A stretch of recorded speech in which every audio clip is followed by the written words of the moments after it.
Simple FX Podcast. Trading made simple for real people.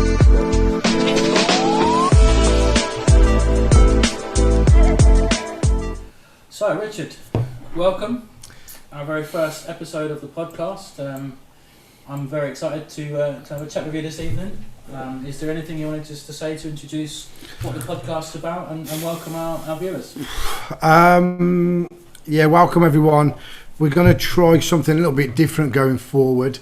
Because of where we're placed in the educational sector as far as the online currency markets, but we're more than just an educator. There's a lot more to us, particularly from a student mentor perspective, but also we like to do more in terms of awareness of what's going on, what's coming, what's around the corner from recessions and that sort of thing, the whole COVID thing.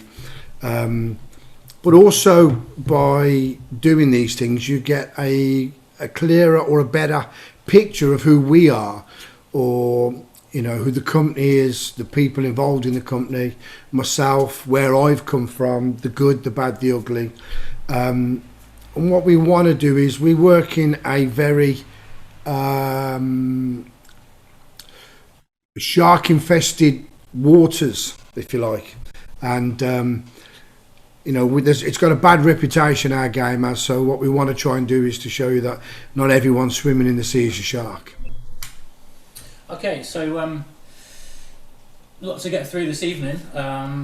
Firstly, though, what sort of podcasts and things do you already listen to? Are there any that you like yourself? Yeah, so there's a couple of guys doing good things. Obviously, everyone knows Joe Rogan's doing. There's one or two other guys out there which are doing podcasts with great messages, and it's a really good way of being able to get close or get to know the individual, their business, the message they're trying to get across.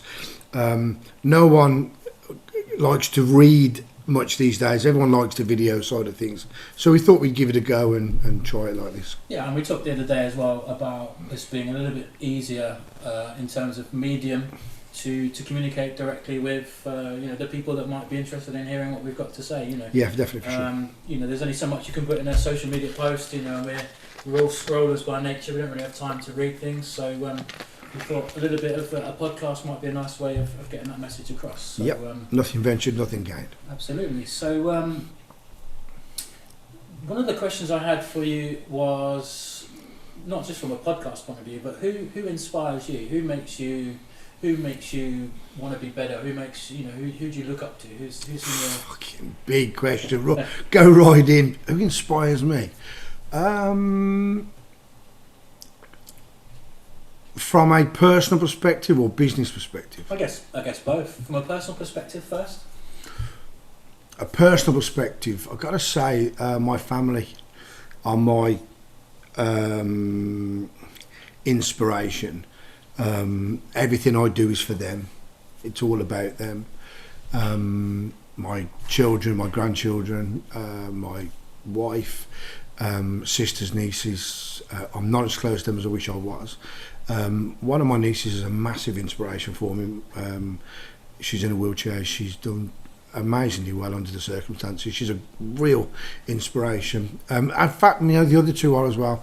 Nicola, great mother, great carer, and Jessica, who I know is fighting her own demons the same as me.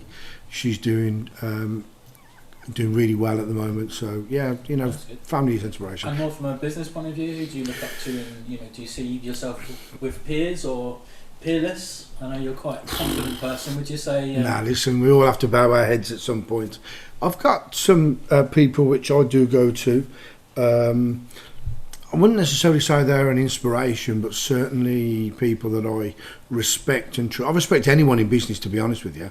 Anyone who works for themselves. I understand the challenges of what's involved there, so I respect everyone who's self-employed. And those people that have jobs as well, I'll take my hat off to them. It's not something that I could do, sort of clock in and clock out, but I fully respect, that what they do. In terms of business, an old pal of mine called Steve Dodd, massive inspiration to me. He was a real help to me in the early days. He showed me what was achievable, even for kids like us that have come out of normal schools with no qualifications. There are one or two other people which I think would prefer me not to mention, who are in the terms of business are big inspirations, but also my friends and what they go through and their businesses and that. I respect most people in business, to be honest. Cool. So you're quite a big character, I hope you don't mind me saying. So who keeps you in check? Who keeps me in check? Yeah, who do you answer to? Is it yourself or your self-governed man? Yeah, I don't answer to anyone really, but I'll definitely, I've got no problem with criticism. There's a guy called Spike out there, my good pals Chance. I've got a really good bunch of pals I have. So they'll nudge you back in line if you absolutely, and that sort of circle's priceless, because we all, step out of their line from time to time, yeah. and I've got a good gang that they've got no problem with going, hang on a minute, a good crew. Yeah, wicked. I've got my gang's worth its weight in gold. Gaddy, Chance, Robbie, Gaz, Bully. I've got a good crew I have. And do you think that shapes the kind of person and personality you are, because you've got that backing behind you? Yeah, definitely. Confidence to tackle daily challenges. Yeah, I mean, I'm pretty close with my pals. Obviously, we're not seeing each other as much as we was. We've got the WhatsApp groups. So, and I'm in touch with obviously one or two others and a little bit closer. And some of my pals are suffering with issues of their own, so I'm close to them to make sure that they don't drift too much. But I don't really see myself as any higher or lower than anyone really. So. Right, okay. One of the questions I've always had and never really, I kind of know the answer because I've been working a little bit close with you the last couple of weeks, but from a viewer's point of view, describe your typical day. What does a normal day look like for you? A typical day. It's just, I work 24 hours a day, 7 days a week, even though I'm not sat behind this desk, working. I am working till I go to sleep. And then as soon as I wake up in the morning, but I don't actually see it as work, because work is my life. I enjoy it. It's not about the money. In terms of typical life, typical day, I don't know, depends what time she opens the coffee shop. It brings me a coffee really. But generally I'm floating around from about 6:30. I'm catching up on what's gone on during the Asian sessions overnight, and sort of trying to prepare for the rest of the gang in our Simple FX family, what's going to be happening during the day. So I'll come over here. I'm generally in the office before you wake up, before you take your seat, and I'm sort of trying to catch up what's going on. Yeah, to be fair, you probably do work later than me. And then I'll be at my desk, on and off the chair throughout the day, try and grab a bit of a kip by about 4 till 5, and then back on then after for the afternoon session, and maybe jump back on then for an evening session or education. As we do most, couple of nights a week. So one of the questions that I definitely had was, in a bad morning where things are going crappy and you don't want to get out of bed, what is it that gets you out of bed in that morning? What is it that keeps you going? I've got to say, the thing which motivates me is my students. They are what motivate me, because I am there for them. With your family and whatnot, you can do what you want. If I don't want to do anything, I won't do it. But when it comes to the guys, the students, they need me, and I've got to deliver every day. I've got to be, I can't be on point every day, but I've got to be motivated to be able to deliver for them every day. So yeah, that's pretty much my motivation. Yeah, so it gets you going in the morning. So less so much business, and we'll come to the Simple FX family and stuff a little bit later on. But on that kind of opposite ends to that, what keeps you up at night? Is what goes through your mind as you're trying to get off to sleep? You know what? I had this conversation with my wife the weekend, and every year I have to have a plan to work to. So in 2016, the plan was to get married in 2017. In 2017, the plan was to build our house. So we did that so we got married in 2017, built the house in 2018. Then it was to buy a yacht in 2019. We did that, moved to Spain, semi-retired. 2020 was a write-off for everyone. So, any plans anyone had, I've scrapped. My plan this year is, as I'm reaching 50, okay, I'm starting to panic a little bit. I've decided, my plan is to release myself from the two things which are controlling me, and that's time and money. Okay. So I'm retiring this year from any other works other than educating the guys. That's going to be the only thing I do. All the other sort of consultancy work and investment support that I give, I'm not doing any of that.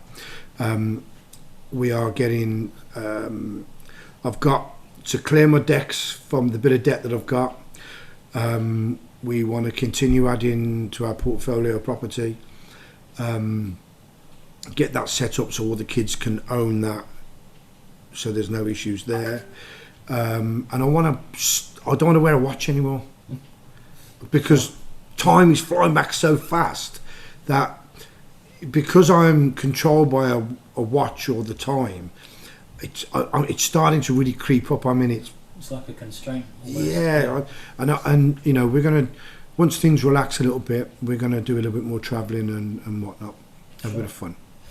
So you touched on it very briefly there, but you're not just into forex, so you're not predominantly forex. And I noticed you did the other weekend a masterclass or a seminar on property investment. Do you want to just talk about that a little bit? Okay, so what people probably don't realise is my actual, if you like, profession is property. Okay. Is that something you got into before the forex thing came Yeah, around? so I was probably the third largest landlord in Redditch at one point. Okay. Obviously then we had the downturn, so that sort of changed things. But I've been doing a lot of voluntary work to help people. I say voluntary work, it's free of charge, but helping people overcome either their demons or their debt issues. We've done a lot sort of helping people restart. There's been people that we've had to relocate because of either domestic abuse or drug abuse, or there's people out there which need, and we don't talk about it, people that need help. And I personally feel that it's my, I say not just my, I've been, I say fortunate, but I've lived a very colourful life, which no doubt you'll press me on tonight. I have a lot of experience in many areas, good, bad, indifferent, whatever. And for me, the thing which I enjoy the most is helping other people. Which is, people say, oh, why do you teach if you're a good trader? It's because I enjoy it. I'm a trader first, teacher second. Teaching's my passion, trading's my job. But I like to help people, overcome whatever problems they got, because I've been in those dark places. Sure. And I know what it's like when you need help, and that kind of help isn't always available to you. So someone that's been in that sort of that dark place with no rooms, freezing cold, with lots of demons, I know what that place is like. I know it well, and having been in that place, there was nothing more that I could have done with than someone to come and grab me and say, it's okay, let's get you sorted out. So that when you're in those dark places, that kind of strength that you find to survive, does that make up the character that you have today? Is that very much part of the Richard Williams that we see today? I'm nowhere near as strong as I used to be. It's taken its toll. We made money and lost money. We've lost everything. This is our third time round. and it ain't going to happen again. That's for sure. Which is why we're making the changes this year we're making, because I used to take a lot of risk, as entrepreneurs do. They're risk takers. Sometimes it works out, sometimes it doesn't. And for me, we lost a lot of. We lost everything twice. So we had to make some changes so it would never happen again. So these days we don't take as much risk. Sure.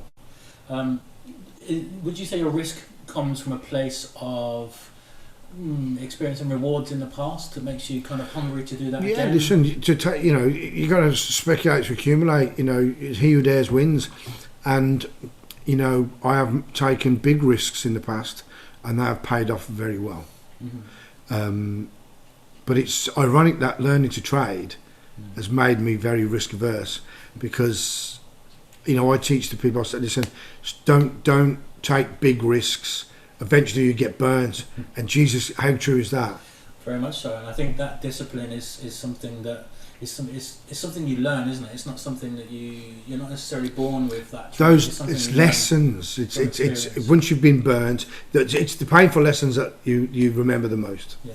Yeah, I think that's it as well, isn't it? Life experiences kind of shape who we are, and we use those experiences either, one, to not go back there again, or two, to try and recreate something that was successful previously, I guess. So I guess the question for me would be, do you wish you would have started in trading earlier? Because it's something you found kind of by accident, isn't it? Yeah, I wouldn't have been able to make this work earlier on in my life. Mm-hmm. Trading is hard it's hard enough as it is. For me as an individual, trying to learn to trade before I did, I wouldn't have made it work. Sure. I mean, I lost a lot of money learning as it was. I lost everything learning. We lost everything again on the learning. I say lost everything. We lost all our savings anyway. But yeah, no, I got into it, I think, just the right time. Okay, so what did you want to be when you were younger then, in that case? Oh, that's a good question. What did I want to be? I don't know, really. Obviously we come from humble beginnings. Mm-hmm. Council house born and bred. And I remember back in the day, even to own your own home seemed like, it's not going to happen. Do you know what I mean? In terms of what I wanted to be, I always wanted to be a boxer. Okay. And that came later on in life, but it was kickboxing. And I had a career in that, but not massive money, massive lessons. I wasn't particularly talented as a kickboxer either. I was a much better teacher than I was actual fighter.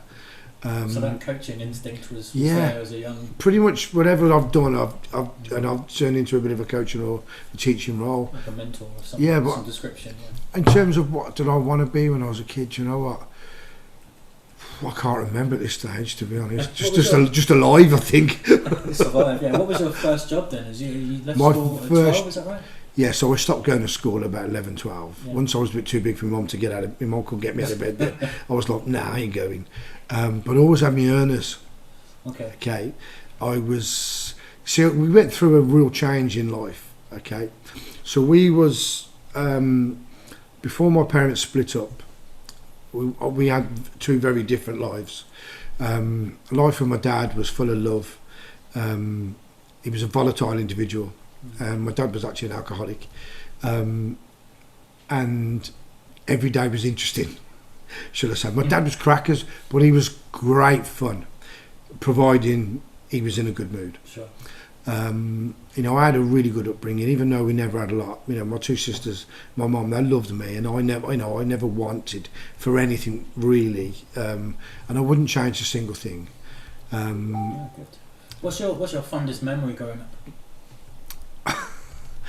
Fondest memory. Yeah, well, you look back and think. So my dad would just come back from the pub, pissed up, put the tunes on, and just start dancing in the living room.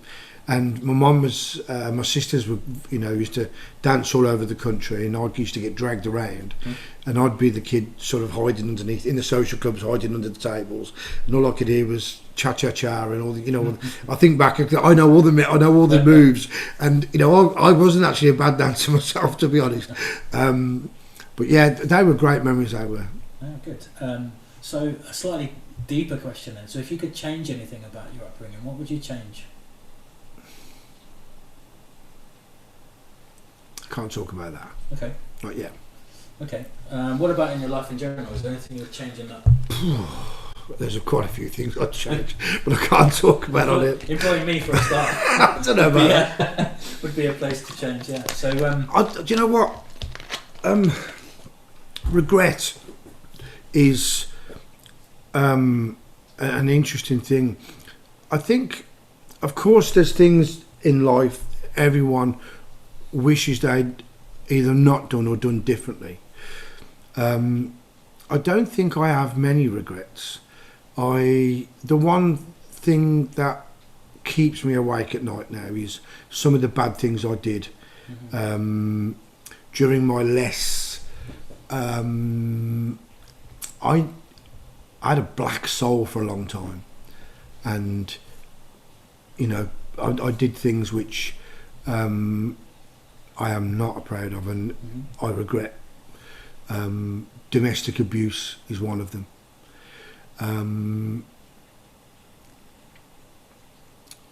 So would that be potentially something you would, that person, that darkness that was maybe in you, would you maybe change that, or do you think again that's there is no, that should never happen. I mean, my very first memory as a kid was, I remember an incident, and that was, it was my very first memory, and I remember it very vividly. Anger and hate, and I think that shaped me. That made me an angry person for the rest of my life, or up until I grew up, if you like. Yeah, sure. But yeah, domestic abuse is certainly something that I'm not proud of. It just keep me awake, and some of the things I've done to people during a particular career that I embarked on. But I like to think all the good I'm doing now is making up for that. Mm-hmm. Sure. You come across, I know you to be very genuine, you come across that way, and you come across as somebody that's very successful. What I really want to know though is there anything you've turned your hand to that's been completely unsuccessful? Oh, yeah. Firstly, success it's not measured in the way people think it is. It's not about bank balances. It's not about the watch you've got on or the car you drive or how big your house is. I used to think that way. I've had all the bullshit. I look back and I'm ashamed of the things that I've done with my money over the years. Thinking that was what you meant to do with money. In terms of failed things that I put money into, I bought a bookies. Okay. Well, I bought a bookies in Redditch, and we refurbed it, and because I always thought you never see a poor bookie. Well, I never made any money at it. The old biddies that used to come in, they'd lose in the morning and take it back in the afternoon. And because I was so, I would never take any bets that would cost me a lot of money. I even used to lay the Irish lottery because for some reason we was always paying out in the Irish lottery.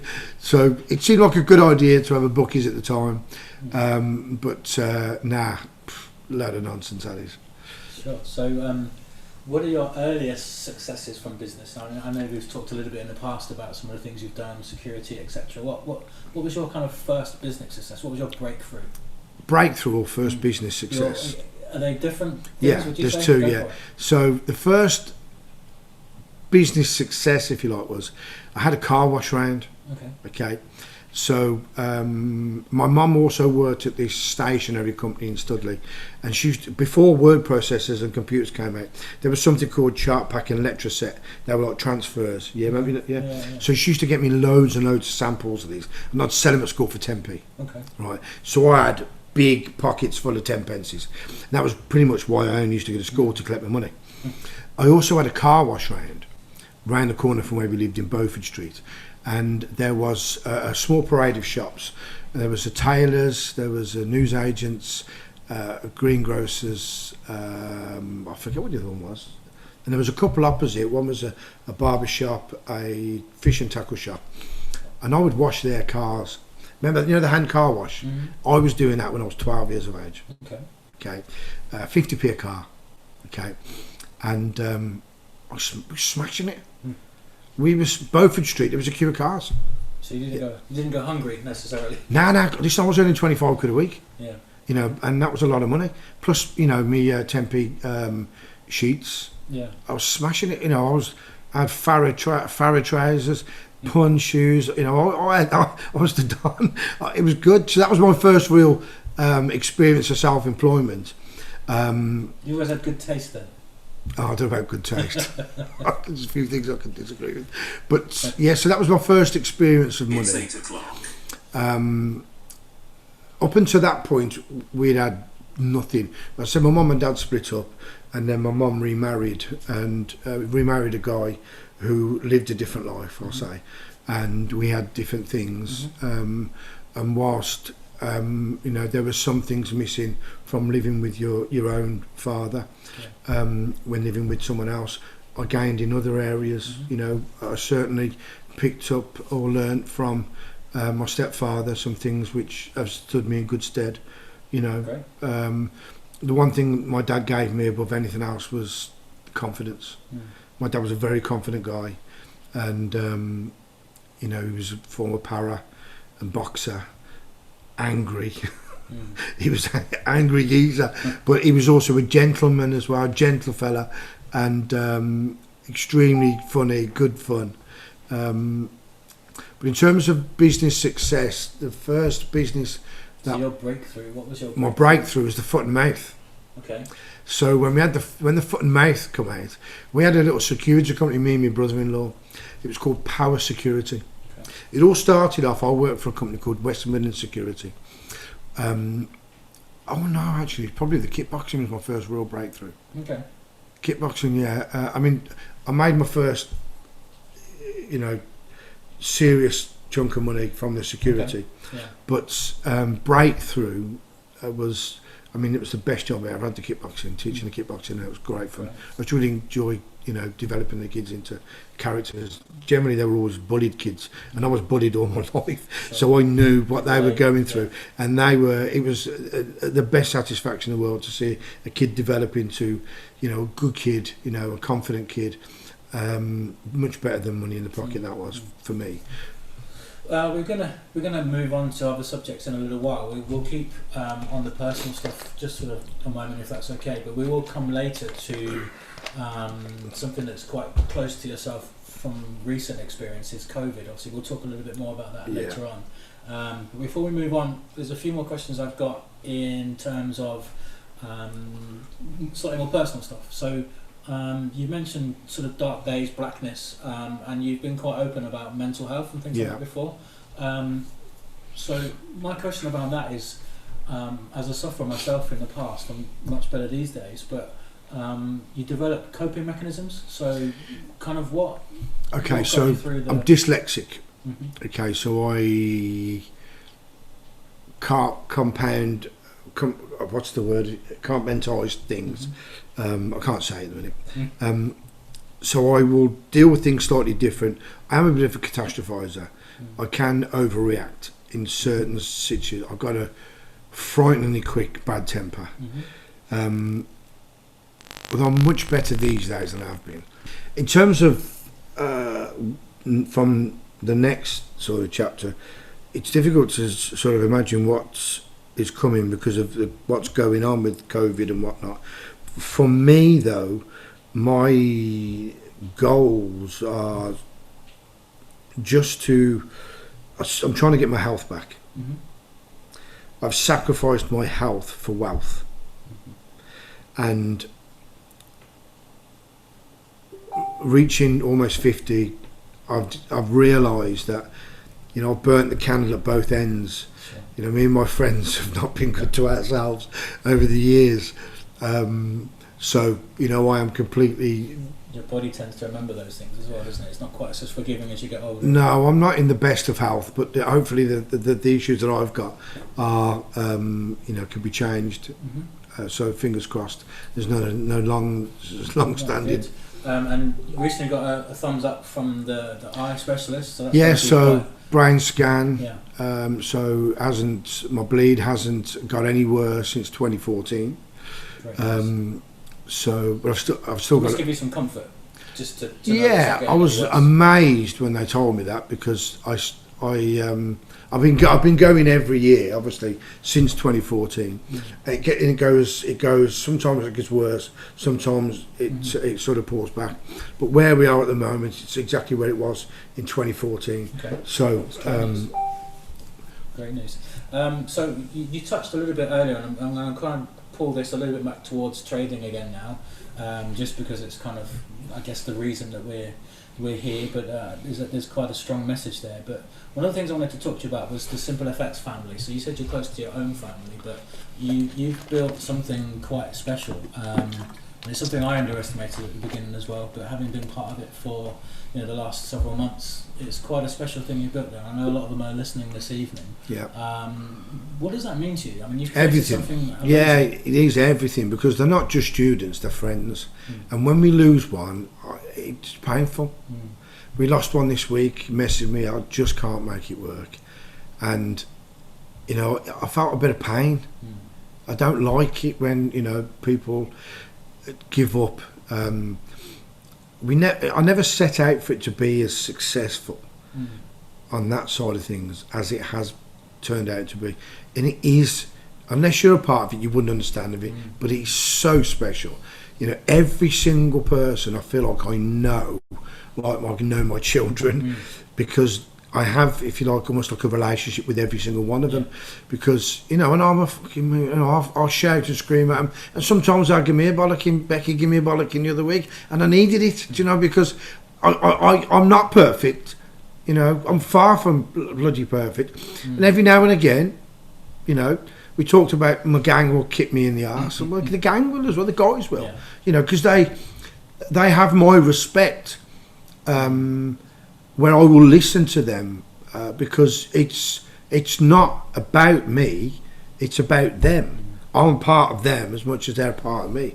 It's a bizarre thing to try and explain. You know what I'm saying. It's something that you couldn't explain at all, yeah. really. And Unless you're a part of it. Yeah, it's something right? you do have to be part of it. And every time someone comes into it, they're like, wow, I didn't expect this. Yeah, and that, for me, that's the biggest benefit, I think you would say, to being part of the Simple FX. Yeah, definitely. Thing. I mean, it's unique what we have. As a trade, I mean, you talk about respect, and you respect them, but I think unquestionably, to a man, to a woman, everybody would say, not only do they respect you as a person as well, but they respect you as a mentor, as a trader, and it's definitely a two-way thing. And I think that's something that, it's more than just a working relationship. Absolutely, yeah, definitely. It's personal, and the only reason we're not sort of catching up and doing things, socially, social events, is because of the COVID thing.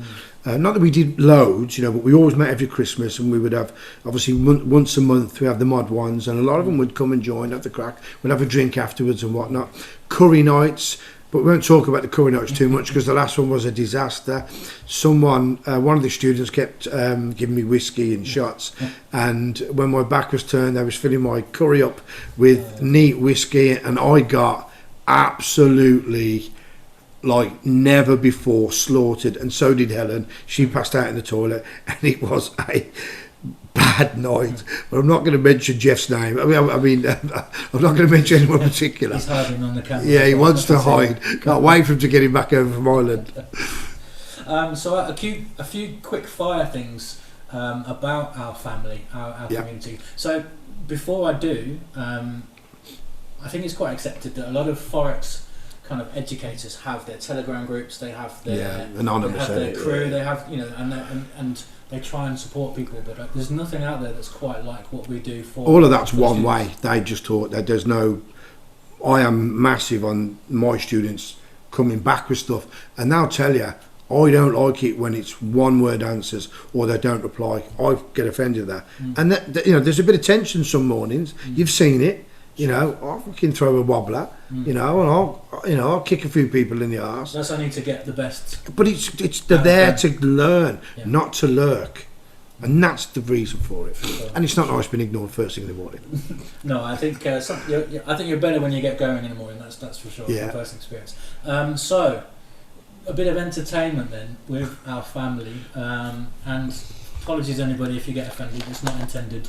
But I'm going to ask Richard a few questions about the family members, and just sort of it'd be interesting and entertaining to see what his answers are. So the first one I'm going to fire off is, who is the worst dressed member of the Simple FX family? Worst dressed? Who's got the worst dressed? Nathan.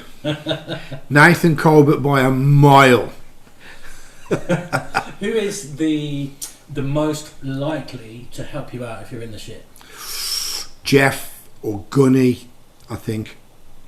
Yeah, Lee's been a great help. To be honest with you, you know what? If I needed anything, I would say there ain't many that wouldn't. That would swim the ocean to come and help. I'm lucky like that. Who is the student that surprised you the most? That surprised me the most? Wow.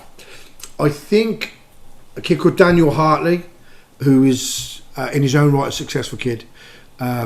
I love the kid to death, and he really inspired me. He's a golf pro living in Marbella, and he's got the best life. He does well.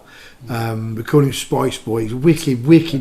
I love the kid to death, and he took to trading like you could never believe, and he is making serious dollar. Okay, so he took to it. He was a massive eye opener. There's a guy called Lee. He's a senior student now. When he first joined us, he couldn't even operate Facebook. Okay, and he's gone on to establish himself as a very well-respected member of the family. He's a senior student. Yeah, so those two spring to mind. Okay, some slightly more touchy ones. So who frustrates you the most? Trevor Ingram. Everyone knows that. Who's the laziest student? Oh, laziest. Yeah. Oof. And as I said, this is not meant as any offence, or we're not digging anybody out. This is just a bit of entertainment. Trevor Ingram. 3 strikes and he's out, right? He's on 2. So, out of the current crop, and actually, a student that has not shocked me, I'd say impressed me. Martin Smith. Okay, guy in Spain, in his later years, but he's a good-looking lad. You'll get mad if I didn't say that. He is a wonderful human being, but he, again, ain't my bad, got the great life, has done him fantastically well. So proud of him. Who, out of all of the students you've ever taught, who's made you think the most about the way that you approach your education? Who's made you really kind of think, we need to look at this in a different way, or has anybody ever caught you on your toes? Or no, I try to help everyone, and if I look at every individual, because every individual is different. That they've all got good things and bad things. They're good at some areas and bad at others. So I try to treat everyone as an individual and try and tailor what it is I do for them.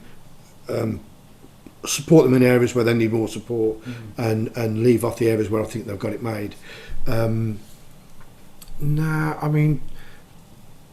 fortunate, touch wood, to have some decent reviews. We've had a handful of shitty reviews, which were purely malicious reviews. I guess there's been 1 or 2 people which I've tried to help out, where I didn't charge them, Mm-hmm. which backfired on me. Yeah. You know, either didn't follow through or like we've had some competition winners, which they've been given an amazing opportunity, which didn't follow it through. Yeah, sure. And Which is frustrating. that is very frustrating. Yeah. That is, yeah. So, from a new student point of view, and somebody that's looking potentially to join the Simple FX family and get into trading, what sort of advice would you give them? I mean, there's lots of people that are just worried right now with lockdown, and we will talk more about COVID in a minute. But there's lots of people that are kind of very apprehensive about getting into something like this. Yeah, and rightly so. You know, it's not got a good reputation, but fortunately, not everyone should be tarred with the same brush. Just a couple of thoughts there. There are people that have been within Simple that have made me change the way I do things. Friends that have come into the business that shit on me. They copied what we do and went and set their own thing up. Someone I tried to help, but that's all done and dusted now, water under the bridge. But yeah, trading, if they're looking to get involved in trading, click on the links that you're going to provide and come on one of the free events. You know, try before you buy. We do have some, you know, we have various different opportunities where people can come on, meet me, meet you, meet the rest of the guys. I know there's that thing you're trying to sort of build up on a Tuesday night where the students join for our master classes. So anyone looking to get involved can join that for free, and they can speak to real people, real students. They will. It's like an open house, really, isn't it? That's the idea is to kind of invite people to get a real. I mean, we talk about real people, but it's a real taste of what you do, what real feedback from our students, and they're not shy in sort of saying what needs to be said sometimes. So I think that's, you know, it's quite a real and honest situation for a new student to be in, for sure. We talked a little bit about real people, real trades and all that kind of stuff. But rather than being sort of a marketing spiel, what does that really mean to you? There's no bullshit about us. We win together, we lose together. Some people win more than others. Some people lose more than others. I am not going to confess to be the best educator in the world. I'm certainly not going to confess to be the best trader in the world. You know, my winnings are, you know, not significantly big. I'm looking to make a living, not a fortune. My biggest pay really is about them doing well out of this. As long as I can admit my targets, and I've got a very sensible target, it's as long as they can do, I can give them, sometimes I'll sacrifice a trade to get them the information quicker. You know, particularly this week I haven't been too quick in getting my trades on from a trade call perspective because I'm trying to get the information over to them. So, but you know, you've got to make sacrifices for people. Sure. I've got no problem with that. What I would say to anyone who's looking to get involved in trading, check the educator out. Make sure that they are what they say they are. Don't bother going on Instagram. They're all anonymous. They're all some dodgy Russian kid or some dodgy Indian kid. You know, I don't want to racially there, but it's the facts are. You know, we're getting scammed by these people all the time. I get about 3 scam attempts a day. I mean, I've got that many fit birds keep adding me on Instagram, and either I'm doing something right or wrong. I think certainly we've discussed this before as well, but you mentioned about education. So Forex is quite a complex industry, really. It's something that it is for a living. It's a professional. It is. So why get educated? Why would that be somebody's preference? A pal of mine called Boyd Donovan, who started with us when we started at the beginning, come out with a saying, and that is investment in education pays the best dividend. And it's absolutely on the money. It's true. Too many people come into this, throw a load of money in the account and blow their account and then come and get educated. Do you know, that was me.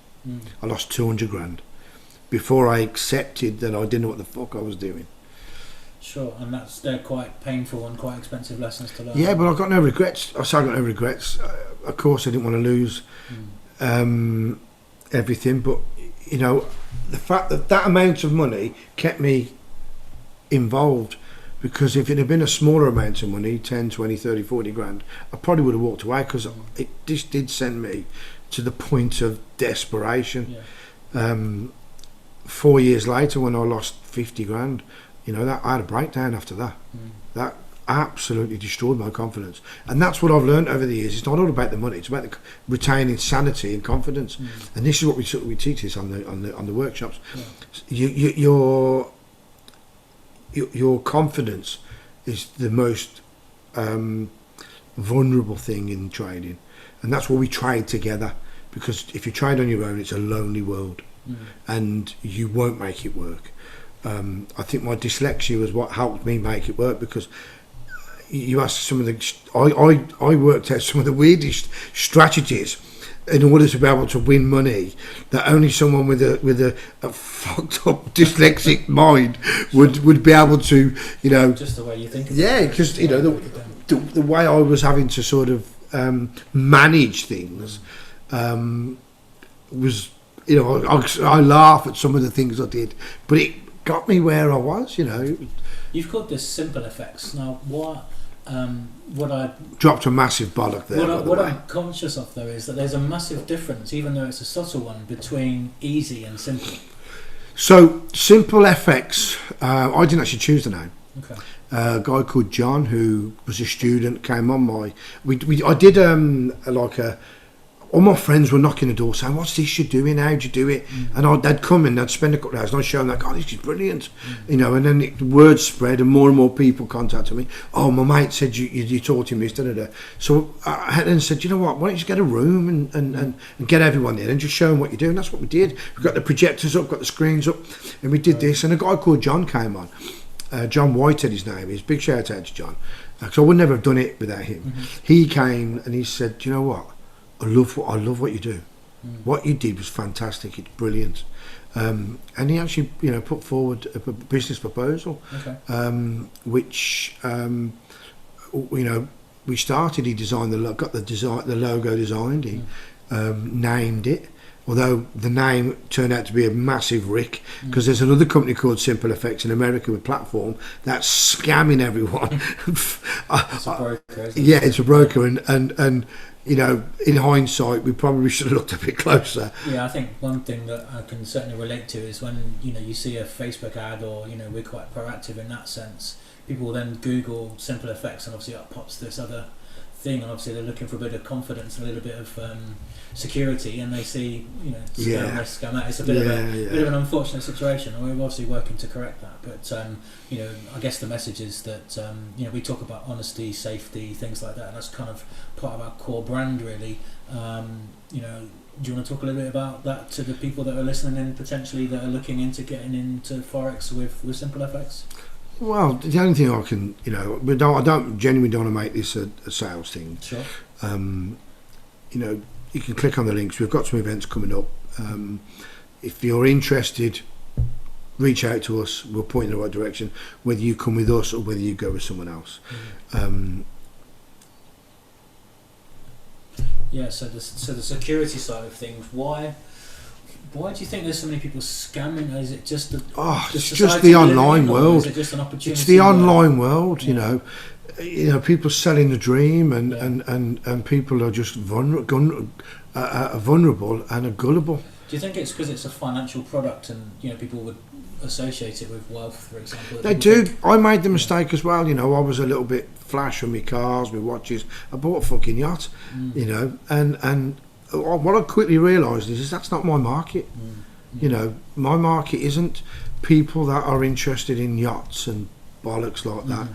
I didn't like the person that it perceived me to be. Right. Don't get me wrong, it was great. I've got no regrets about buying the boat. Me and my family had the best, time ever. I was buying boats before I was even involved in currency markets. I've had a couple of yachts before. But I bought that last boat, one, because I needed to scratch an itch, because I had my last boat never repossessed. It was going to be repossessed, so we had to sell it. That was during the economic downturn. And I always wanted another boat, so I got that, I did that. And I thought, this will help with, the business and whatnot. And it just didn't. I saw a different person coming forward, and I didn't like that person. Sure. I didn't like the person it made me out to be as well. You know, not that I've got any negative feedback, but I remember thinking, that ain't you. No, I mean, there's a lot of stuff on Instagram where you see people hiring out a studio with a jet and an expensive. It's laughable. Expensive suits, it's embarrassing. Yeah, yeah. And I look at it and I see it all the time, and I just cringe. And it's that thing that doesn't help with the image of what forex trading is or online currency. It's 99% of people out there, and I mean 99% people out there that are claiming to be successful traders and educators are scamming. I even tried to scam me, a company in Marbella. Yeah. You know, it was bizarre, and it was a seriously complicated scam. What they tried, it wasn't one person, it was a team of people trying to get into me. And I didn't notice it at first. It was Helen that noticed it. She went, she started, because she's clever, she don't miss a thing. She started to sort of join the dots, and I was like, fucking hell, yeah, she's right here. There's too many things for it to be a coincidence, I suppose. That's what I'm saying, yeah. So one of the things we wanted to talk about this evening was COVID. I know you've recently got over quite a serious bout of long COVID.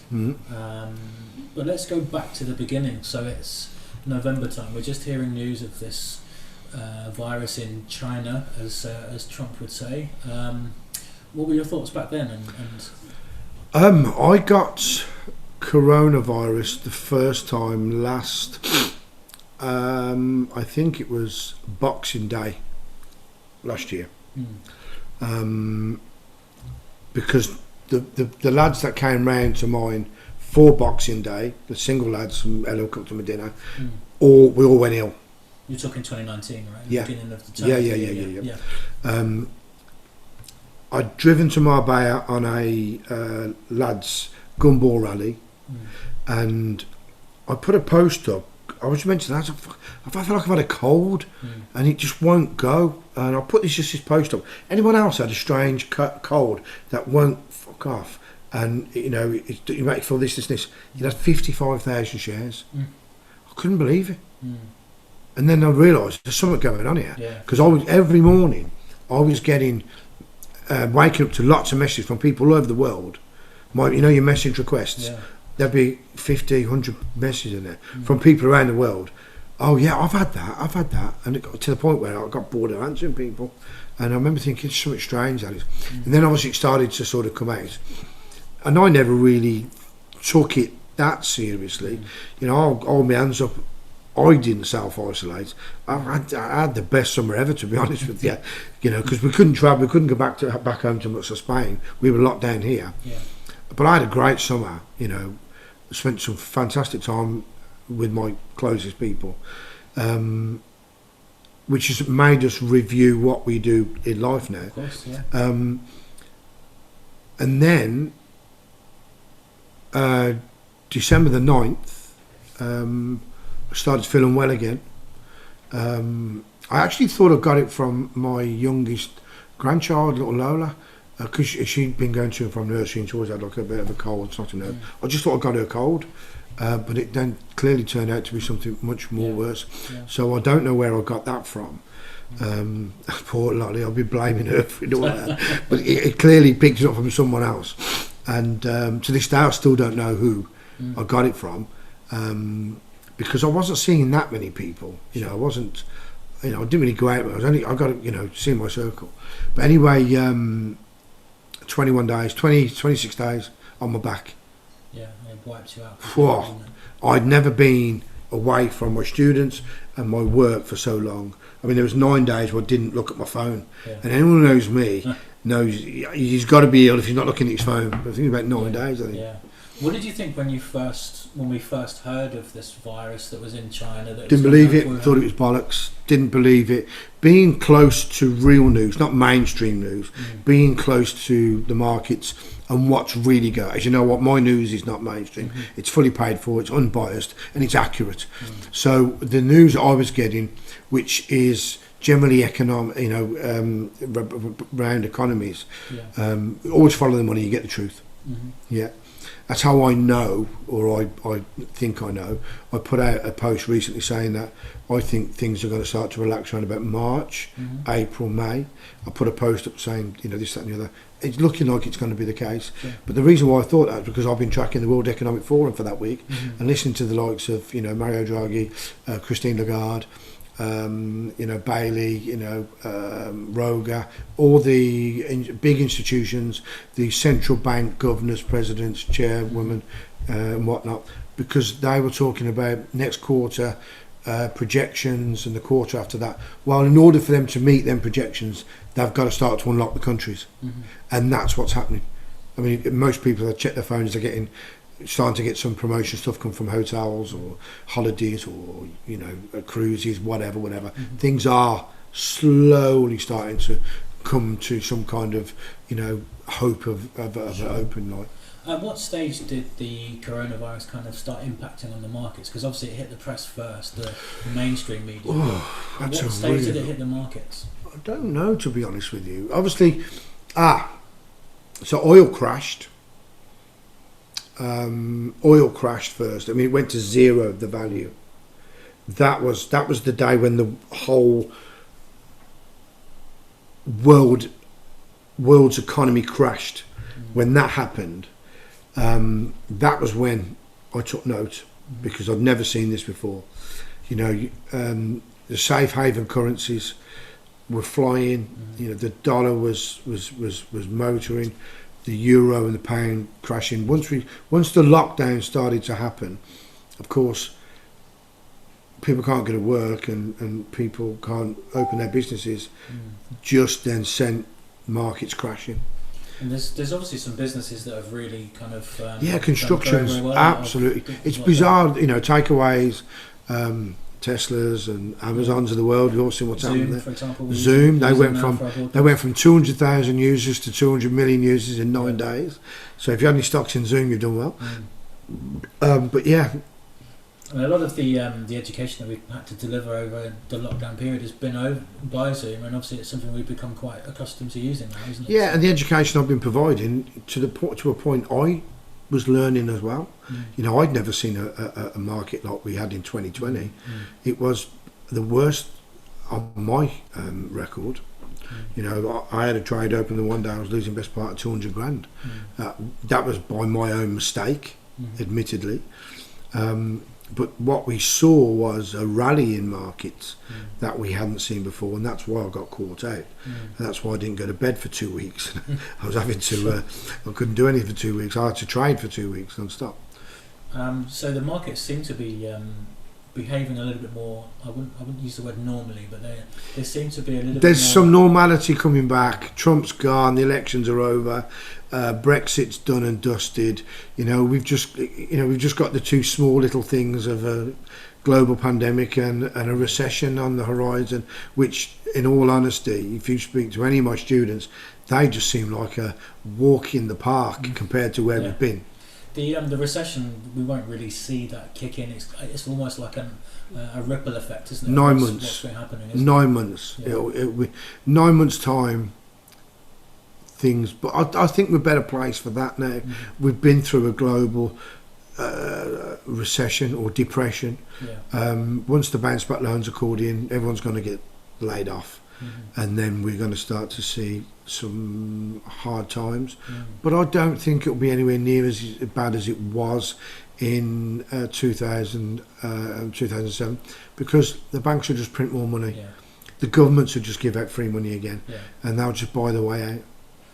You used the expression the other day about you'll find out who's been swimming naked when the tide goes out. That's an interesting expression. Yeah, so those that were over leveraged, the sea's going out on you.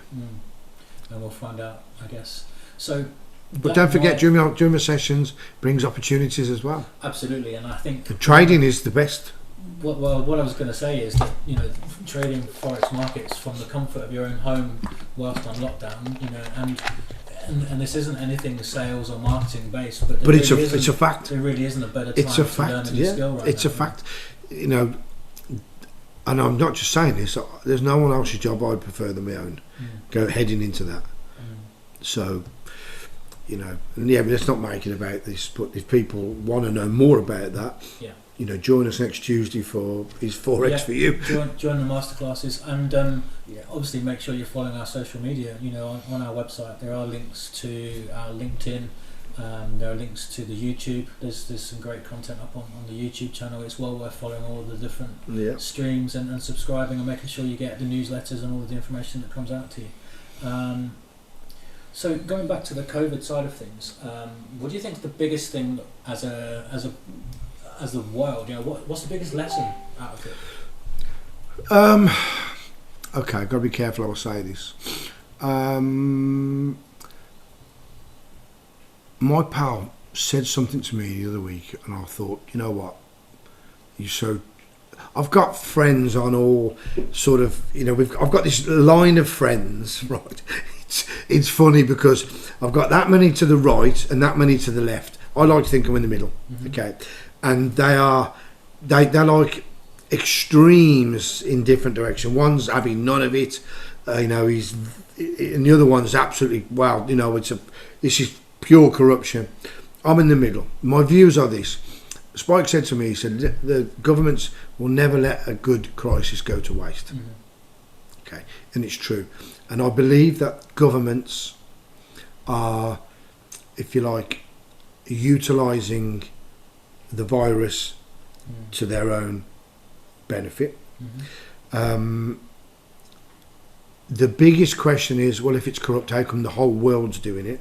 Well, a lot of the countries are controlled by other countries. People probably don't realise that. For example, China pretty much own Australia.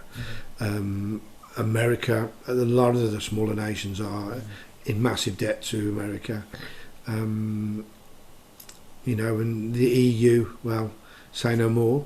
And they'll do as they're told. Otherwise the funding gets cut off. Simple as that.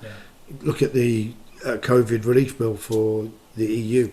The ECB have managed to pull out a 1.8 trillion euro cheque out of the hat, which the bulk of it will be going to Italy to kick the can down the road for another 40 years.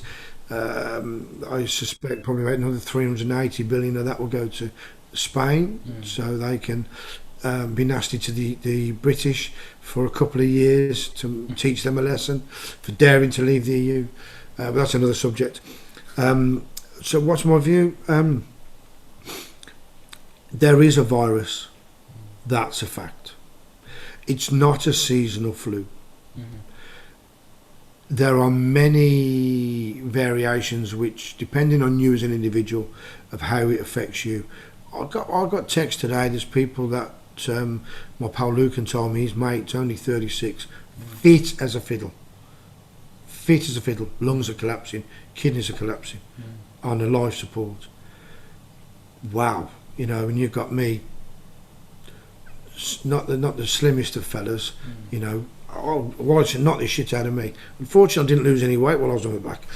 I was wounded when I that was the only one thing I got to look forward to. I thought I ain't that much. I'll at least lose some weight. No, that wasn't the case. But you know, it's strange because it affects people differently. Sure. I have regular COVID tests now. My daughter works at a COVID testing centre. I won't be around people now.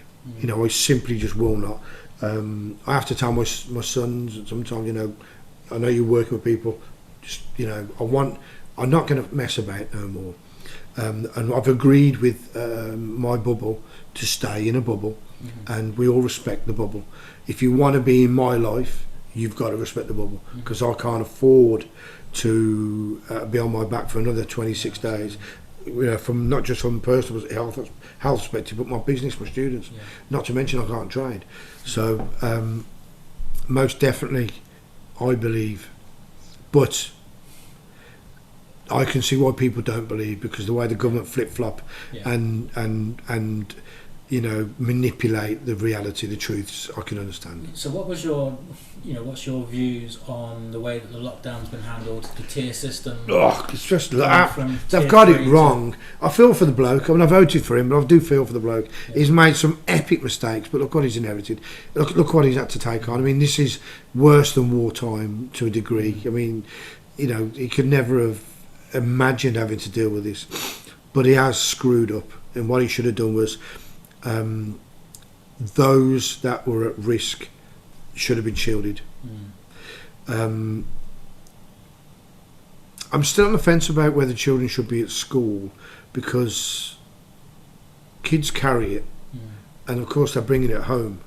Yeah, kids have got to go to school, they've got to be educated, but you know, I'm not so sure that's been handled right. But most certainly I do think that the needy, the vulnerable and the elderly, I mean, when we get a flu, you don't go and see your mum and dad anyway, do you? No. If you don't go and see your grandparents if you've got a flu, because you don't want to give it them, because you know it can knock the shit out of them, it can kill them. You know, we've been doing that all our life. That's the way we've been brought up.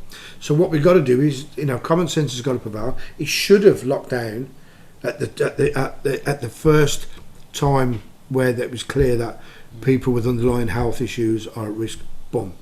It's a bit like, you know, when kids get chickenpox, isn't it? And I suppose as parents, you kind of push your kids to get it quickly and younger, but you know, obviously we wouldn't recommend sort of going out your way to catch COVID or anything. The problem is you can get it again. It's not like, you know, I had a COVID test. I went and seen a friend of mine the other night. Well, I had a tie around my mate's house, 4 of us, but they are super hot on this. We had to do a COVID test before, you know, and we watched, everyone had to prick their finger and the blood in there, and everyone, it was like a race watching the blood go up the thing. And mine showed I've still got antibodies. You know, I have got long COVID. It's going to take a long time for it to come. Tests are brilliant, by the way. It was really fascinating the way he did it. There's still so much to come. I do think we're over the worst, providing there's no more mutations. And I know obviously there's this South African one, which doesn't sound, it's supposed to be 3 times worse than the last one. Sure. I can't imagine that. Jesus. There's talk of potentially down the line, if we combine some of the vaccines into one super vaccine, it should kill all of the virus. You know, what's your view on that? I ain't about the vaccine life. No. So will you be getting the vaccine yourself? No, I won't. I don't think so. Only because I see merit in, they rushed it through, you know, and my pal Gaz would jump all over me saying, you're mad. But that vaccine was produced far too quickly for my liking.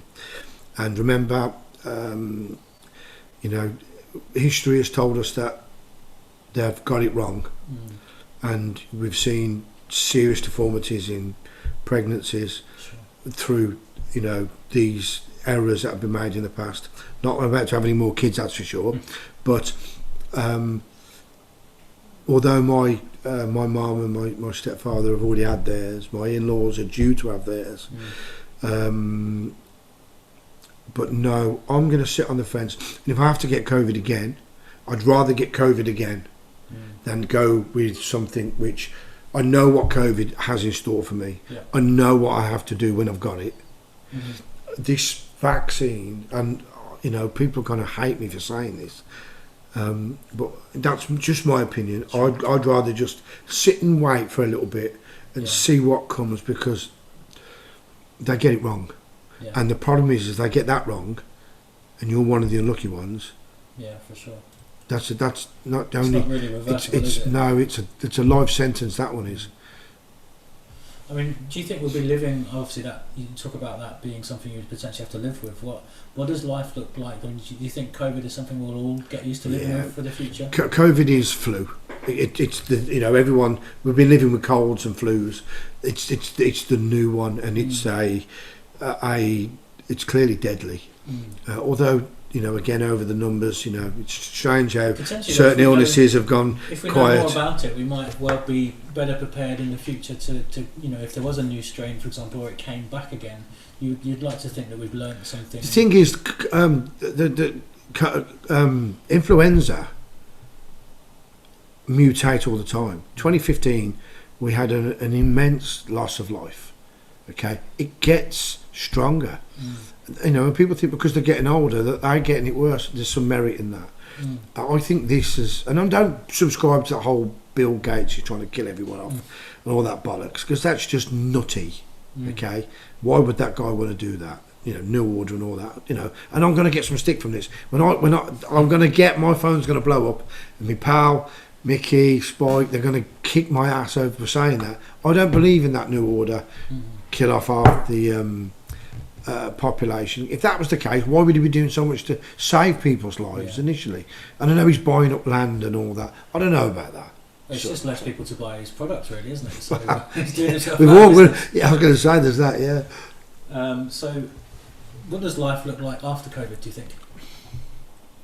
What things will stay? Will we have social distancing in place for a while? I think we'll be paranoid for a long time. Will we be wearing masks? I think masks, or have some kind of mask. I mean, them masks, they don't do anything. It's just peace of mind. That's nonsense. There will be changes. Who knows? Who knows what those changes will be? But there will most definitely be changes, and they'll tax us because they'll need to make the changes. That's for sure. But the one thing I hope they change soon is, I need to see all my mates. I need a good night out, or a good day out, or a good weekend out. I want to be able to go back home, back to Spain. I want to be able to, walk on the beach with the sun on me bones. I want my life back. And I don't want this life for my grandchildren. I that keeps me awake, and I wonder what they're inheriting. I mean, I wouldn't want to be young now. State of play. It's very different, isn't it? Very different, yeah. And I would not want to be young, and I do worry about them, about what they're inheriting, what life's going to be like for them, because they're all pretty small. On that subject, and I don't mean to be morbid or any sort of negative with this, but what would you want? If you were to have a message to pass on to future generations, what would you? Let's talk about Richard Williams' legacy, for example. What would you want to be remembered for? Ooh. What would I want to be remembered for? Well, someone once told me there's 3 versions of you. There's the person you think you are, then there's the person who you really are, and there's the person that you think people think you are. That's really fascinating. It's true. It's deep, isn't it? It's true. I know I am an arse. Okay.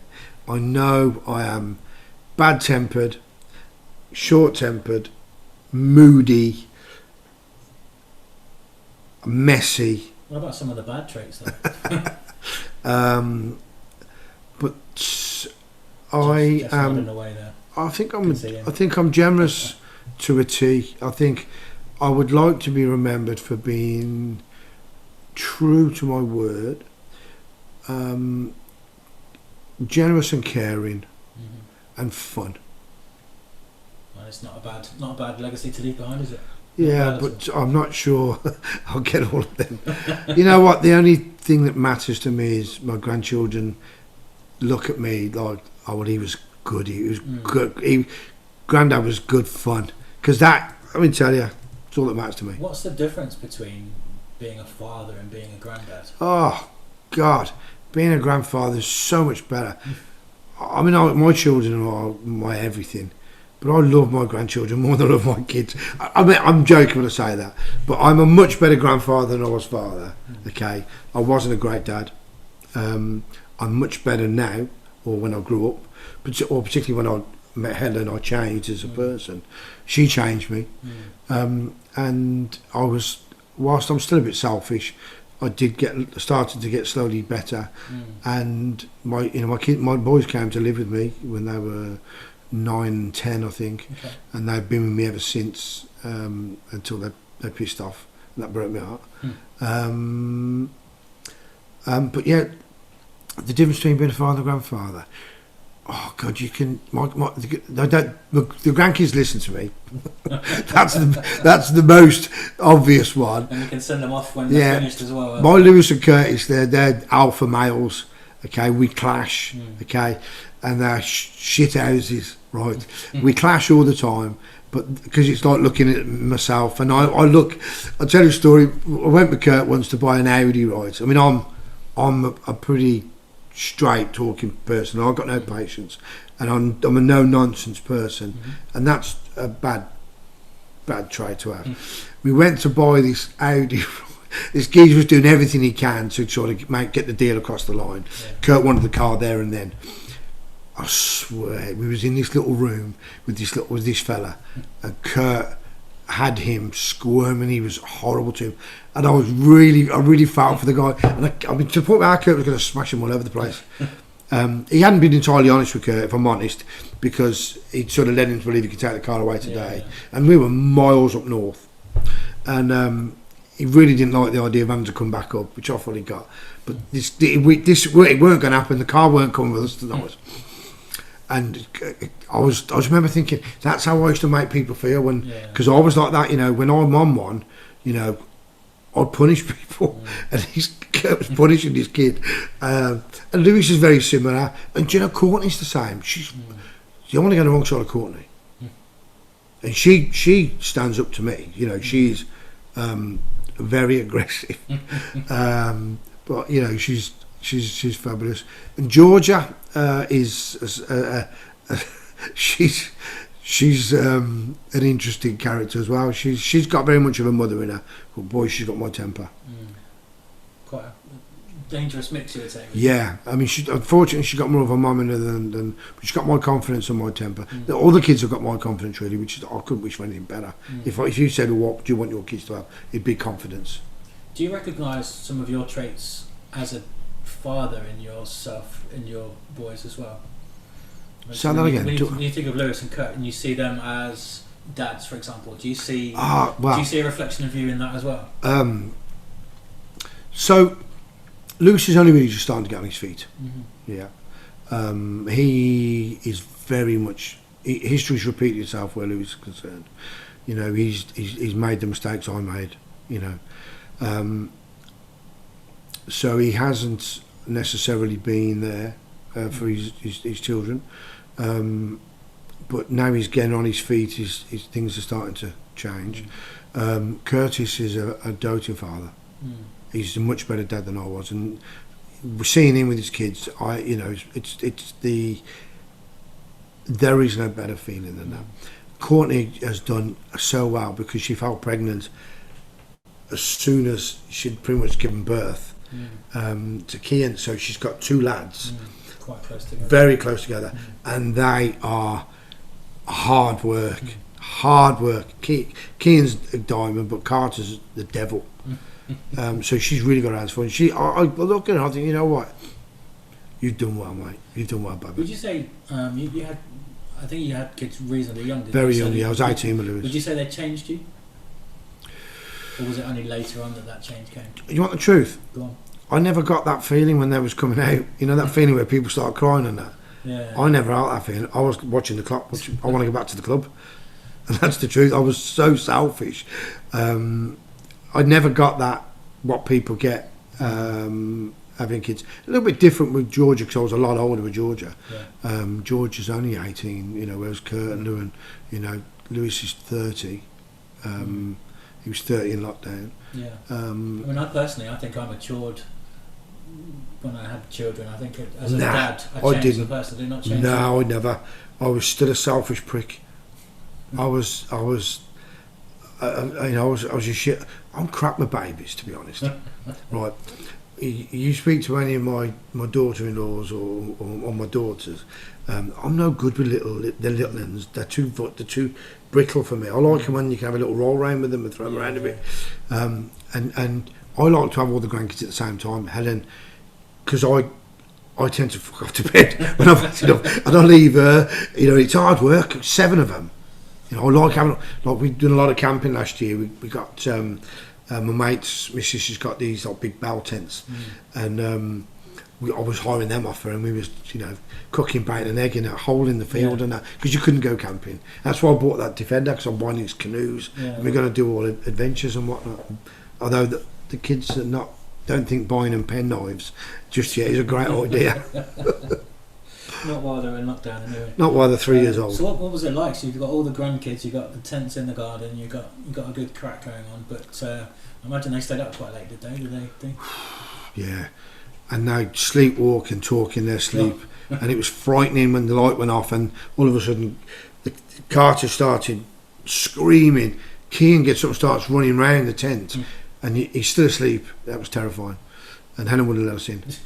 She wouldn't let us at the door. You were in there with the kids, weren't you? I was me and the kids, yeah, and Helen was texting me. She went, "Good night." The door won't open till 7 o'clock, and we were at the door at 5:15. Let us in. No. They've all got the quilts and the comfort blankets and open the door. Sounds like something you might regret, but that's one of the subjects we'll push towards a little bit now. So, on the subject of regrets, is there things you in your life that you regret? Is there things that you not early years changing or things, but there's a little period of your life that we were going to touch on very briefly, and I'm going to guide you into that kind of period a little bit. But is regret one of the words that you would use? Well, obviously, it's no secret I've been to jail 3 or 4 times, and it's when you're in that sweatbox on the way to the prison after you've been sentenced where life is full of regret. Trust me, it's full of regret. You certainly take a good long look at yourself then. I don't know. I think even those events sort of shaped me. What's the hardest part of that? Is it waiting to be sentenced, or is it knowing what's coming? I think the being on call, knowing you're going to Crown Court at any day, of waiting to be sentenced and not knowing what your fate's going to be is you can't plan anything. That's pretty torture. Is it up there with one of the most difficult things you've had to do with? Yeah, definitely. I mean, I remember, being sat outside waiting for my name to be called to go into Crown Court to be sentenced. That's a feeling you'll never forget. And anyone who's been in that same position, I guarantee, if you listen to this, that's a feeling they'll never forget, and they'll remember it like it was 10 minutes ago. But even in jail, I had some, I've got some memories. I had some I wouldn't say fabulous. I've had some funny moments. There wasn't fantastic and there wasn't fabulous. Wrong word. But I had some. It's a way of dealing with those. Yeah, even in desperate times, you're able to find, particularly if you meet some good lads in there, and which I fortunately did, gravitated to certain characters and people, and they sort of you get each other through your sentences. Do you come out and say, "Never again, I'm a changed man," or what goes through your mind in that instance? Well, the last time I got locked up was for a very serious assault. But I say I wasn't guilty. I belted the kid. I was unlucky with how he fell and what happened to him. It's 9 o'clock. But I only did that to protect someone else, which reflected on the sentence. I mean, the kid nearly died. Yeah. He was in a coma for a long time. He's got life-changing injuries. And I quite easily could have got a life sentence. The judge did say, I was looking at, you should have got 6 years. And I got 8 months, but purely because the girl who was defending was pregnant and she feared for her life. She was the same age as my Courtney, and I was not going to let anyone bully her or her boyfriend at the time. So I did I was a doorman for 9 years, so I read crowds. Yeah. So, I sort of tried to protect her and him, and the boyfriend turned out to be a bit of a fucking cock. He'd caused us much trouble. And so I jumped in to protect, and ultimately, it ended up costing me, a huge portion of my life. Yeah. So in helping somebody else out, technically it's kind of put you in quite a sticky situation. Yeah, and I say I've got no regrets about that. I haven't really got any regrets about that. I do feel I was a little bit unlucky there. But that said, my temper's still pretty quick. There's been incidents last year. You quite a protective person, aren't you? So potentially I am furiously loyal, protective and loyal of my friends and my family.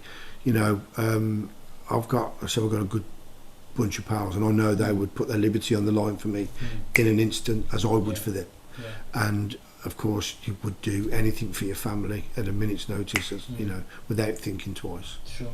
So a lot of the students will know the story, but just talk us very briefly through how you got into the Forex side of things, and explain a little bit about the incidents leading up to that. So I woke up one morning with a blind spot on my eye, and it's like looking at the sun, and I couldn't understand what it was. And Helen was going, you know, you need to go to get it looked at, and I kept, whatever. I was getting headaches as well, and it was about 19 days later I was getting really bad headaches. So I went to Specsavers to have my eyes looked at because of this. And the woman that was inspecting me, she put someone else in for a second opinion. And he looked and he said, yeah, you're right. He left, she put the lights on, she put her hand on my shoulder. She went, I don't want to worry you, but have you got private healthcare? I said, yeah, I have. Yeah, why? She went, I think you've got a bleed on the brain. I think you've had a brain hemorrhage. I can see pockets of liquid and blood behind your eyes. Yeah. You know. Okay, so I had to go straight to hospital, MRI, and it was confirmed I got 7 bleeds. I didn't take it seriously. I went back to work. Yeah. And I had to then go back for another MRI 7 days later, and it got worse. The doctor screamed and shouted at me and said, if you don't stop work, you're going to die.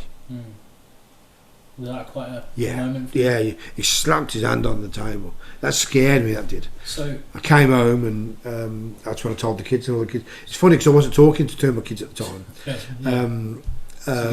We'd had a fallout, but they all come straight round, and you know. And then I had to make some difficult decisions about how to give up work, get well. Luckily I didn't have to have any surgery, but it was one, obviously, because I'd given up my businesses and sold off what was good, liquidated what was bad, needed something to do, I was bored, so we moved to Spain to chill out. It was all stress related, and because I was bored, I had a little go on stocks and shares, thinking I'll be all right, I'll make some money. I'd been that many tribunals and whatnot. I thought, fuck it, I don't want to employ anyone again. I don't want big business again. Just do something myself. I knew the property game and whatnot. So I had a little go on stocks and shares, a bit boring, didn't really make any money. But there was another part on the same platform which said Forex. Majors and crossbows. I thought, what's this all about? So I clicked it, and a whole new platform popped up, flashing like a Christmas tree. I thought, this looked interesting.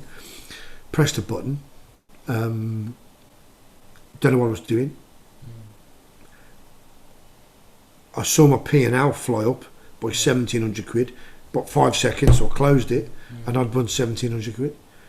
Ran upstairs, Helen was drying her hair in the mirror, and I said, oh, fuck it, I've just made 70. She goes, how? I said, I don't know. She goes, go and do it again. So I ran back downstairs and did the same thing again, 1,500 quid in about 7 seconds. At that point I knew, this is for me. This is what I want to do. My next trade I lost 3 grand, and then that year I lost £200,000 that year. So down that journey somewhere as a trader that you were doing was you trading full time at that stage? 18 hours a day after that, chasing it. And this is no word of a lie. I was in that study that long. My daughter went upstairs one day and came downstairs next day with breasts. It's the truth. I literally felt I'd been detached from the family for that long. This had happened. I was going to say I can relate to that, but that just doesn't sound right at all. So at what stage did teaching become... So people kept saying, oh, what are you doing with yourself now, and because I've got mates and I've got a good circle, and I'd always sort of been in involved with people and whatnot. I tell you what, actually I started doing some voluntary work for the Prince's Trust, and I was sort of mentoring people on their business, young kids and whatnot. I was also working for a company called No Offence, Employed with Conviction, and I was doing a lot with the West Mercia probation when they went private, just a bit of consultancy work because I've been a criminal and a bit successful businessman. So I sort of I'd got a second chance at life there, and trading, and people was asking me to show them So I was coming round the house and it got a bit much. Someone was coming round every day and I was doing it for free. But I'm thinking, Helen said, listen, you lost 200 grand learning this. You should charge. Yeah. So I thought, okay. The thing about trading is it's not full time. It's 3 or 4 hours a day, and you've got other time on your hand. Yeah. So that's what I've done. I got a room, got everyone in, had a great crack, got pissed, got loads of pizzas, made a load of money, and then everyone did another one, and then we did another one, and then another one, and then it just, Simple FX was born. What do you think you're like as a teacher? Oh God. Well, that thing I said about the people, what you think is this, and I'm not the best teacher in the world. The one thing that I do have a knack of is being able to speak their language. I would say I'm able to communicate with the bulk of the people that come in a way that they understand. I'm not educated. I'm not posh. Okay, I am a council born and bred geezer who has a bit of a knack of being able to sort of talk. Do you think that helps though? Do you think that? Absolutely, I think so. I think that's probably my best trait.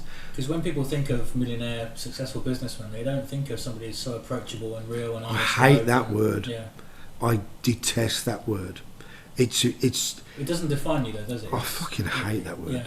And when I've done speeches for people at events, and they use that, it puts me in a mood because it's a very, I think it's a derogatory term. Yeah, sure. And people look at you differently once they think sure. you're associated with wealth, and I don't like it. I used to have a pal of mine, Bully. He's still about. He's one of my best muckers. Every time we used to go out, he'd say, "He's a millionaire. He's a millionaire." Fucking wind me up. But the best of it is now he's done really well. Right. He's worth about 20 million quid, but we can't go out to tell anyone because we're all locked down. One of the things that people are kind of using to make fortunes at the moment is Bitcoin. Now I know there's something coming up soon on cryptocurrencies. What's your take on the whole? So I'm late to the game. I'm very, very late to the game, and I've been very, very sceptical, still am, about Bitcoin. Look, crypto is going nowhere. Blockchain is being used by the big boys. JP Morgan, you've seen this massive rally in Bitcoin, the value of these other coins. It's because JP Morgan came out and announced that they'd used blockchain to pay out on a gilt or a large scale of money was used. I'm still on the fence as to whether there's much longevity, but there is someone that I respect immensely who is on a panel who knows his stuff. So I very much respect him. Crypto and Forex are polar opposites to a degree, but then in partnership in the other. Sure, there's two sides to the crypto side. Yeah. There's obviously owning the coins or owning a share of the coins, but then there's also trading it as well. Trading it and mining it as well. So I was about to get into the mining about 2 years ago. We'd secured about 250 grand's worth of investment. We were going to buy a load of rigs. But luckily, the tariff changed, and before we spent too much, we got out and returned everyone their money, which was great. Now, because it's sticking around and it's getting accepted in far more places, and it's been bought up by people that are far more credible than the certain undesirables that got involved at the beginning. So it's starting to find proper interest. So therefore I am going to dip my toe in the market. We're going to put on a seminar. We're going to talk about what's what, the do's, the don'ts, the hows, how not to, and see if we can help others get into that space, because everyone's thinking shall I, shan't I? Yeah. So it maybe there's It's a new. it's same as any investment, though, isn't it? If you can buy something at a cheap price and sell it at a high price, then it makes an investment. It does, but my fear is if I go and buy a house, it doesn't matter if that goes down in value. I own the house, and it's a long-term investment. Yeah. These coins, it's also new. You never know, whether it's a secure investment. And the thing stopping people is the risk, isn't it? Ultimately, this is the risk, but there's also and that's why people want to get in, because there's massive rewards. Yeah. We are moving into a new era. It's called evolution. Pounds, shillings, pence, their days are numbered. Yeah. We're digital anyway. I mean, how many times do you use Apple Pay or use your debit card? Yeah. Who actually carries more than a few £100 of cash in their pocket anyway? We are already digital. Yeah. There's this thing that's coming out there which helps us to save money and sort of diverts the banks to a point. Yeah. So I do think there is some mileage and definitely some future in that.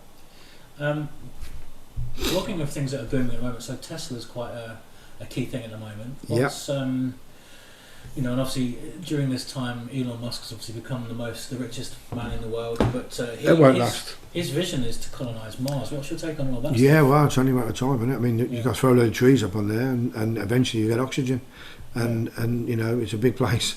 This place has gone to shit. They're slowly destroying the earth. I think as intelligent human beings, it's all going to happen. I mean, you got the two. It's like something out of one of the James Bond films. These two guys that are, this hugely rich competing for that. I mean, Elon Musk is a different being completely. The guy's beyond intelligent. His vision is not of this time. Do you know what I mean? Yeah, for sure. He's but I think that wealth that he's accrued will eventually slip, because it's massively overvalued what he's doing. I mean, how can one car company that produces less cars than any other, the Big Seven, be worth more than the Big Seven? Is it because of the eco-friendly electricity kind of? But they're all starting to go into that space as well. Yeah.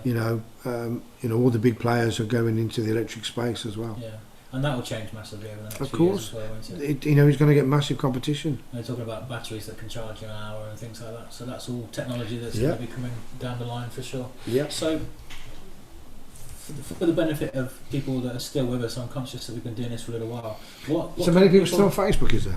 Yeah, I think there are, and there's obviously a lot of students in the room still as well. So, what can people expect from future episodes? What would you like to bring? What content would you like to bring in the future? Well, it depends what you ask me. I suppose I should ask you, really. Well, I'd like to think that I'm very open and honest, and as we go on, providing this one's been received well, we'll continue, and the questions might get a bit deeper, and the answers might get a bit darker. Okay. And in the future, we'd like to do maybe a question and answer section of the I've got no problem with answering questions and being open to sort of that. We won't do that this evening. They're just we are sort of running quite a lengthy time here, but. I think we covered most topics, and is there anything else that you think we've missed that you'd like to? You didn't play the jingle. I did at the beginning, actually. Oh, did you? I never heard that. I must have been biting my nails at the top. We'll finish on the jingle, definitely. Yeah, I don't think so. I think you've done an immense job again. The questions you answer, I hope I've been able to answer them to the point which people's liking, really. I think speaking with you, though, is much like getting into Forex. You just don't know what to expect, do you? So it's kind of, sometimes when you can break down those barriers and there's a real person behind it, it helps, doesn't it? An analogy there is that, like trading Forex, providing you approach it in the right way, you know what you're going to get. It's a bit like talking to me. If you approach me in the right way, you know what you're going to get. Sure. Well, on that note, we'll wrap up. And obviously, as you're a fan of the jingle, I think we'll finish on the. Thanks. Congratulations to Wayne, who won the competition and got to appear on the jingle. I think it sounds fabulous, by the way. Big shout out to all my friends and family that have tuned in tonight. Thank you, everyone. And students, thanks for your support. And any feedback, you know, good, bad, indifferent, is very welcome.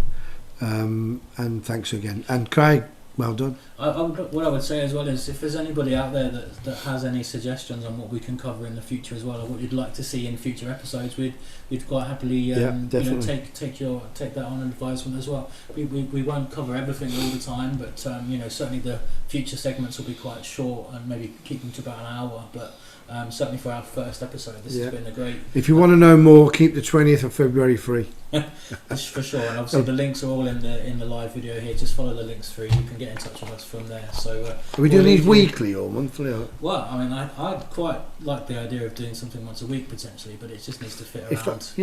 I can do it. You know, Yeah. obviously we've sacrificed a mentoring session, so it can't be on a Thursday. For the future, you're going to have people coming in and talking on the show, and you'll invite other people to sort of. Well, we're going to get the students in for a start. So any idea who the first person might be?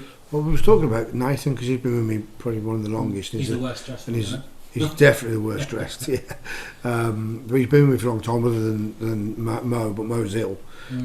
So yeah, I think it's only fair we go with Nath. He's a fucking laugh as well. He's mad as a box of frogs. But if he wears that stupid hat, right, he ain't coming in. Great. Well, we'll wrap up there. It's been a pleasure. Thanks very much for answering everything with total honesty and openness. It's been emotional. It's been quite a ride. It's never easy to broach some of these things, but it's out there now, and it kind of has shaped who you are and made you who you are, and as the kind of driving force behind what we're doing here. Hopefully we can deliver more content to people in the future. So can't wait. Look forward to it. We'll wrap up there, and thanks very much for joining us. Thanks, Craig. Thanks, everyone. Good night. God bless.